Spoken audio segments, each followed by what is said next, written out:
Hello everyone, welcome to my channel. Today we'll discuss about few other basic fundamentals and financial ratios which we haven't discussed in our last video.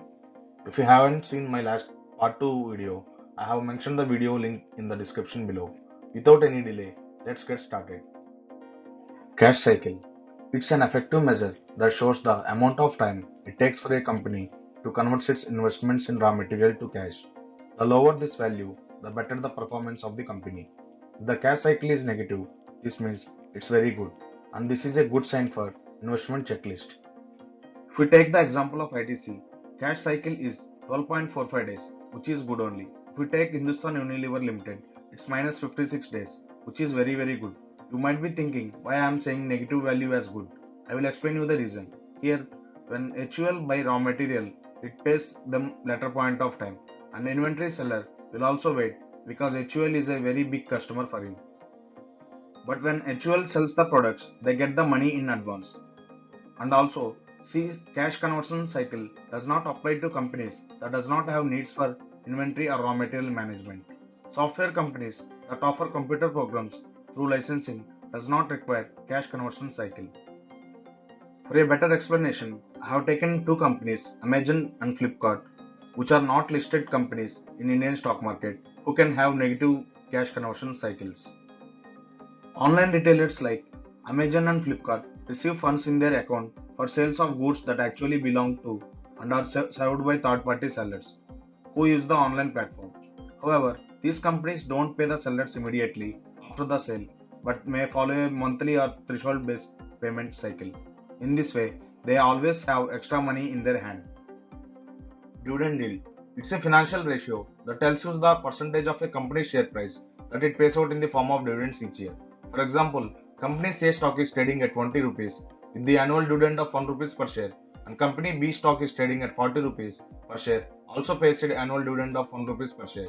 This means company's A's dividend yield is 5%, which is 1 by 20, and company's B dividend yield is 2.5%, which is 1 by 40. So here company A dividend is providing very good dividend yield. Now we will see what's the difference between dividend yield versus dividend payout ratio. Dividend yield tells you what the simple rate of return is in the form of cash dividends to shareholders, whereas the dividend payout ratio is a better indicator of a company's ability to distribute dividends consistently in the future. Dividend payout ratio is highly connected to company's cash flows. The dividend yield of ITC is 4.95%, which is very good. Some companies like Reliance Industries, they have very less dividend yield of 0.3%, even though it's a very good company. Company not paying dividend, that does not mean completely it's not a good company. The reason might be because they need to spend that profit which they are getting every year in future projects like their infrastructure and construction of manufacturing plants, etc. If the company don't have any expansion plans or future investments and having profits in their hands can share the dividends to shareholders. Best examples are public sector companies who provide very good dividends. The next one is face value. Face value is a nominal value of security as stated by its issuer. When there is no demat and when all these shares were in physical format, we used to see the bonds on the 1 rupee, 2 rupee and 10 rupee notes in the share certificates. Theoretically, face value is the original cost of stock, but practically it's not possible. For theoretical example, all of a sudden company has shut down their business and the time you are holding 10 shares in the company at the price of 50 rupees with the face value of 10. That means after shutdown of company, instead of you getting 500 rupees, you will get only 100 rupees as the face value of the particular stock is 10. But practically, it's never happened till now. Face value is considered only while splitting the shares. So, decision making should not be considered upon the face value. While buying the stock, which I believe is completely wrong. Face value only shows how many parts the company has divided the shares. Next one is promoter holding. This is a very important factor while choosing the stocks. It's a percentage of shares that are held by owner of the company. That indicates how much confidence the owner of the company is having on their business. As a thumb rule, it will be good if promoter holding is more than 35% in the company.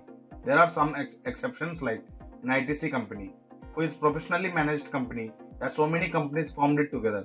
Other exceptions are banks because RBI has put some restrictions on promoter holding, so you won't be seeing much promoter holding in banks.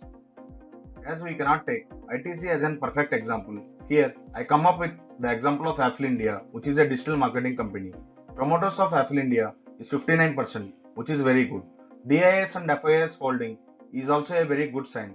The main important thing we need to check is whether is there any pledging of promoter holding in banks or not.